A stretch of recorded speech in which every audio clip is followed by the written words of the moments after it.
জননেতা জনাব তারেক রহমান অচিরেই এই বাংলার মাটিতে বীরের বেশে আমাদের মাঝে ফিরে আসবে, আমরা সেই সেই আশঙ্কা রাখি। জাতীয়তাবাদী স্বেচ্ছাসেবক দলের ৪৫তম প্রতিষ্ঠা বার্ষিকীতে আজকের এই দিনে আমরা শহীদ রাষ্ট্রপতি জিয়াউর রহমানের মাজারে জিয়ারত এবং পুষ্পার্পণ করার জন্য এসেছি।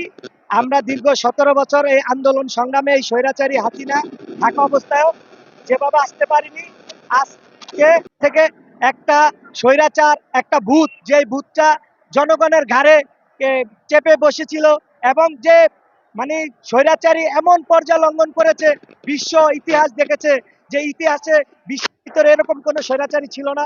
আজকে এই স্বৈরাচারীর বিতাড়িত হয়েছে, বাংলার জনগণ স্বৈরাচারকে বিতাড়িত করেছে। আজকে বাংলার জনগণ খুশি, আমরা খুশি, আমরা আনন্দিত। আমরা দীর্ঘ ১৭ বছর আন্দোলন সংগ্রাম করে যাচ্ছি এই স্বৈরাচারকে বিতাড়িত করার জন্য। আমাদের রাষ্ট্রপতি জিয়াউর রহমান আমাদের মাঝে চিরজীবন যুগ যুগ ধরে বেঁচে থাকবে। দেশনেত্রী বেগম খালেদা জিয়ার সুস্থতা কামনা করছি এবং জননেতা জনাব তারেক রহমান অচিরেই এই বাংলার মাটিতে বীরের বেশে আমাদের মাঝে ফিরে আসবে, আমরা সেই সেই আশঙ্কা রাখি। এই বলে আমি আমার বক্তব্য শেষ করছি। খোদাহাফেজ। আমি মোহাম্মদ মিজান হাওলাদার, পল্টন থানা স্বেচ্ছাসেবক দলের সভাপতি পদপ্রার্থী। আমার ছোট ভাই ও শফিকুল ইসলাম পল্টন থানা স্বেচ্ছাসেবক দলের সাধারণ সম্পাদক প্রার্থী। আমরা কাঁধে কাঁধ মিলিয়ে, হাতে হাত মিলিয়ে দিয়ে ঐক্যবদ্ধভাবে পল্টন থানাকে আরো শক্তিশালী করার জন্য কাজ করে যাচ্ছি। আমরা কাজ করে যাবো ইনশাল্লাহ। ঘরে ঘরে জালো স্বাধীনতার বসত দিয়া, লও লও লও সালাম মুক্তিযোদ্ধার নায়ক জিয়া, লও লও লও সালাম শুভ শুভ শুভ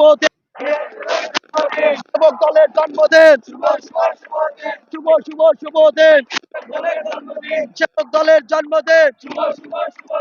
জিলানী ভাইয়ের পক্ষ থেকে লাল গোলাপ শুভেচ্ছা, তুহিন রাজীব ভাইয়ের পক্ষ থেকে লাল গোলাপ শুভেচ্ছা, তুহিন ভাইয়ের পক্ষ থেকে